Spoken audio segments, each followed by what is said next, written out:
역대상 24장 1에서 31절 말씀입니다. 24장 아론 자손의 계열들이 이러하니라. 아론의 아들들은 나답과 아비후와 엘르아살과 이다말이라. 나답과 아비후가 그들의 아버지보다 먼저 죽고 그들에게 아들이 없으므로 엘르아살과 이다말이 제사장의 직분을 행하였더라.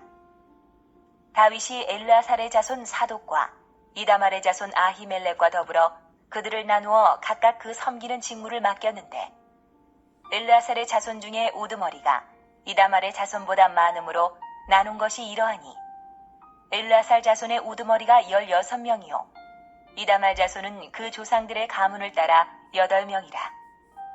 이에 제비 뽑아 피차에 차등이 없이 나누었으니 이는 성전의 일을 다스리는 자와 하나님의 일을 다스리는 자가 엘르아살의 자손 중에도 있고 이다말의 자손 중에도 있음이라. 사랑하는 형제 여러분, 11월 25일 금요일 저녁 묵상에 오신 것을 환영합니다. 23장에서는 레위인 전체를 20세 이상 계수하여서 직무를 대별하고 그중 성전 제반 업무 봉사를 맡은 24,000명을 24반열로 가문에 따라 나눈 것을 보았습니다. 본장에서는 레위 지파이지만 일반 레위인이 아닌 제사장 가문으로 구별된 아론 계열을 24반열로 나눈 것을 말하고 있습니다. 당시 예루살렘의 중앙성소가 건축되기 전까지는 각 지방의 산당에서도 제사가 드려졌고요. 제사장들도 전국 각지에 분산되어 거주하므로 중앙성소가 건축된 후에는 전국의 제사장들을 조직화하여 역할을 분담시켜 질서를 갖추어야 혼란과 분쟁을 방지할 수 있는 것입니다. 이러한 노력 때문에 사사시대부터 혼란해졌던 제사 직무가 이제 바르게 정립되는 계기가 되었습니다.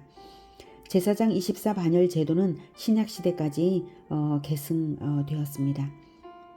한편 제사장의 24반열을 정하는 절차를 보면 민주적이고 평등하게 시행되었습니다. 다윗은 먼저 제사장 계보의 양대 계보인 엘르아살 계열과 이다말 계열에서 인구 비례에 따라 각각 16명과 8명의 족장을 선별하고 이어서 번갈아가며 제비를 뽑아 반열의 순번을 결정했습니다.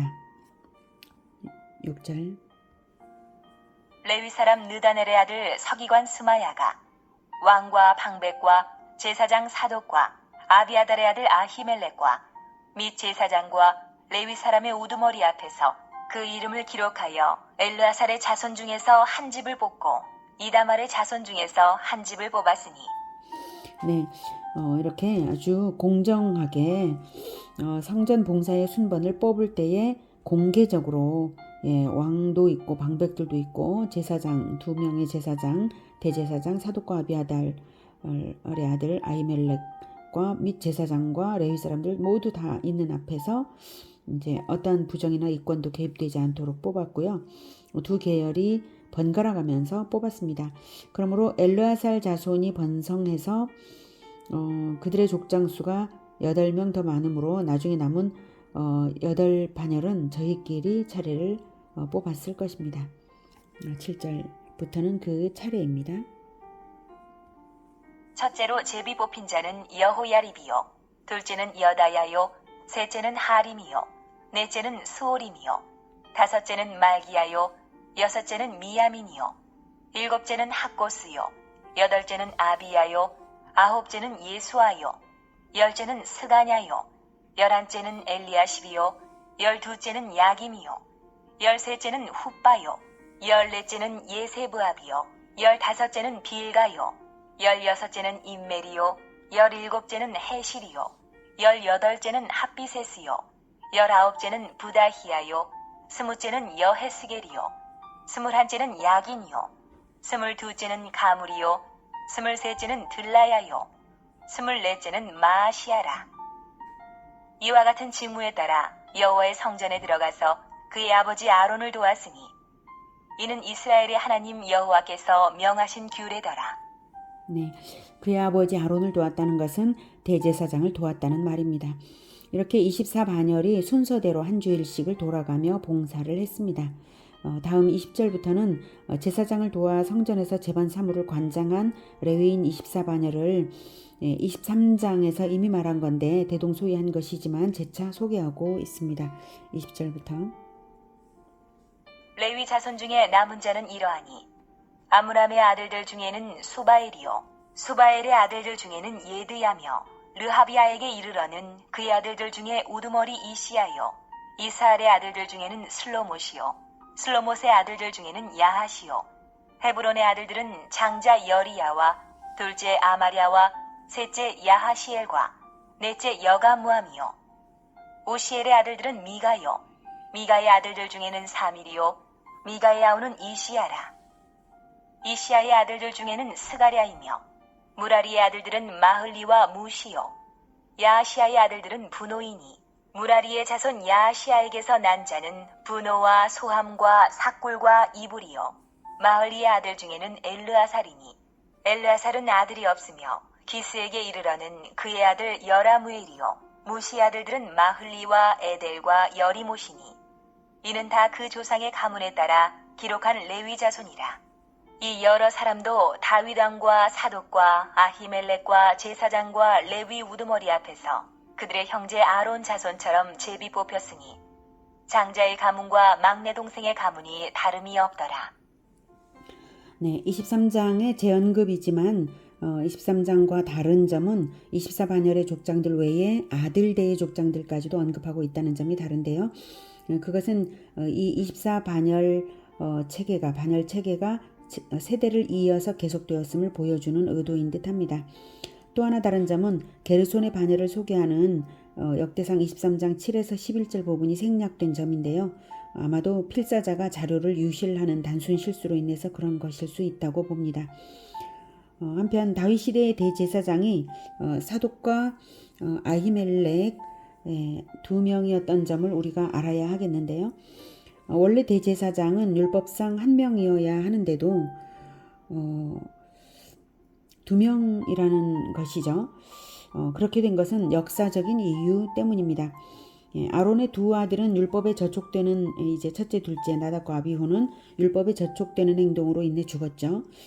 셋째 아들과 넷째 아들은 대제사장직을 수행할 적법성의 하자가 없었습니다. 그래서 셋째 아들 엘르아살 계열이 여호수아 때부터 이제 대제사장직을 이어받고 있는 중에 사사 시대에 아론의 넷째 아들 이다말 계열이 대제사장직을 수행했습니다. 그렇게 된 이유는 알 수가 없어요. 왜 그랬는지는.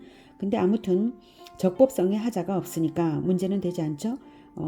왜 그렇게 바뀌었는지는 모르지만 그래서 적법성의 하자가 없고 대제사장은 한 명이었습니다. 사사시대에. 그런데 이다말 계열의 엘리의 두 아들이 제사를 멸시함으로 말미암아서 하나님의 심판이 엘리 가문의 선언이 되었습니다. 그래서 1차적으로 블레셋에 의해 두 아들 홈리와 비느하스가 전쟁에 하루에 죽임을 당했죠. 남은 후손들은 남은 그 엘리의 후손들 이다말 계열의 후손들은 사울 시대에 놋성막의 제사장 85명이 학살당했는데 바로 그들이 이다말 계열의 제사장들입니다. 그들 중에 단 한 명 아비아달 한 사람이 에봇을 들고 다윗에게 도피했죠.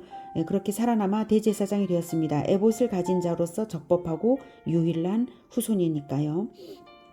그때 사울은 아마도 이다말 계열을 학살한 후에 엘르아살 계열을 대제사장으로 세웠을 것으로 여겨집니다. 성경에 기록은 없지만 자연스럽게 추측 가능한 것이죠.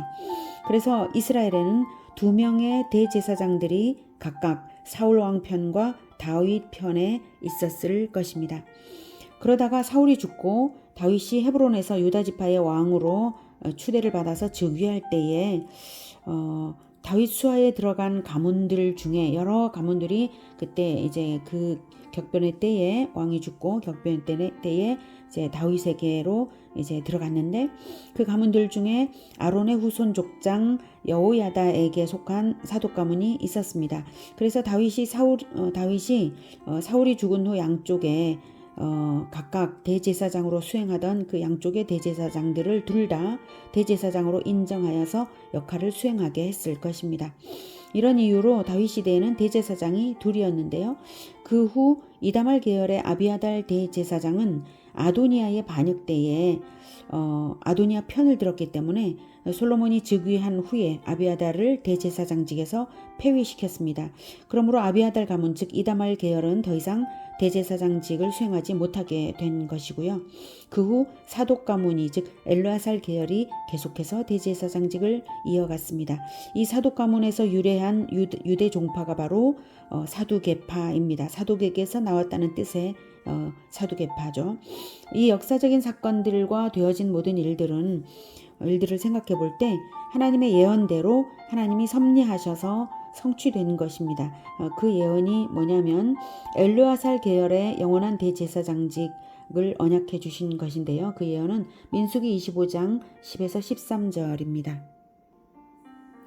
여호와께서 모세에게 말씀하여 이르시되 제사장 아론의 손자 엘르아살의 아들 비느하스가 내 질투심으로 질투하여 이스라엘 자손 중에서 내 노를 돌이켜서 내 질투심으로 그들을 소멸하지 않게 하였도다. 그러므로 말하라. 내가 그에게 내 평화의 언약을 주리니 그와 그의 후손에게 영원한 제사장 직분의 언약이라. 그가 그의 하나님을 위하여 질투하여 이스라엘 자손을 속죄하였음이니라.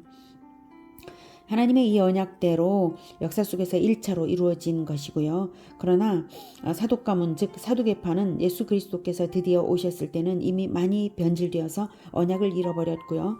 성전과 제사에 관한 권력을 장악해서 탐심을 채우고 있었으므로 예수님께 저주를 받고 예루살렘 성전 파괴와 함께 영영 그 종파와 사역의 존재가 역사 속에서 사라졌습니다. 그러나 하나님의 언약은 예수 그리스도를 통해서 성취되었습니다. 그와 그의 후손에서 영원한 제사장 직분의 언약은 예수님께서 받으신 것입니다. 진정한 대제사장은 오직 우리 주 예수 그리스도이십니다. 십자가에서 자기 자신을 하나님께 제물로 올려드림으로써 영원한 번제가 되게 하셨고 하나님은 받으셨기에 지금은 우리가 예수 그리스도의 이름으로 속죄의 기도를 올려드릴 때 언제나 유효한 것입니다. 오직 예수님의 보혈의 능력을 의지하여서 예수님의 이름으로 기도할 때만 죄가 사해집니다. 그래서 예수님만이 유일하고 영원한 중보자이시고 대제사장이십니다. 우리는 이제 성전이 없고 제사장의 직무가 따로 필요 없는 이 시대에 왕같은 제사장으로 부름을 받았습니다. 대제사장이신 예수님을 본받아서 죄인 구원을 위하여 복음을 전하고 예배를 인도하고 진리 등불을 비춰주고 중보하고 축복하는 역할을 맡았습니다. 제사장들이 자기에게 주어진 사역 분담을 생명처럼 여기고 귀히 수행했을 텐데요. 우리도 마찬가지입니다. 내가 맡은 직분과 처지와 상황 속에서 늘 하나님을 모셔선 제사장처럼 거룩함과 충성으로 섬기면서 이 귀중한 사역이 있음을 깊이 감사하며 하나님께 영광 돌리는 우리 모두가 되기를 기원합니다. 기도하겠습니다. 하나님, 아무것도 아닌 우리를, 죄인인 우리를 예수님의 보혈로 뿌려주시고 덮어주시고 우리를 거룩하게 씻으셔서 왕같은 제사장으로 불러주신 것을 너무나 감사합니다. 이 말할 수 없이 영광스러운 이 직분을 우리에게 주셨으니 우리가 구약시대의 그 제사장들처럼 거룩함으로 충성으로 겸손한 섬김으로 날마다 하나님 앞에 설 수 있게 도와주시옵소서. 우리가 그렇게 하겠습니다. 그래서 죄악된 세상에 중보의 역할을, 빛을 비추는 역할을 잘할 수 있게 주님 도와주시고 우리를 통하여서 많은 사람들이 죄사함을 받아 영원한 하나님 나라가 되게 하여 주시옵소서. 예수님의 이름으로 기도드립니다. 아멘. 이어지는 시간은 개인 기도 시간입니다.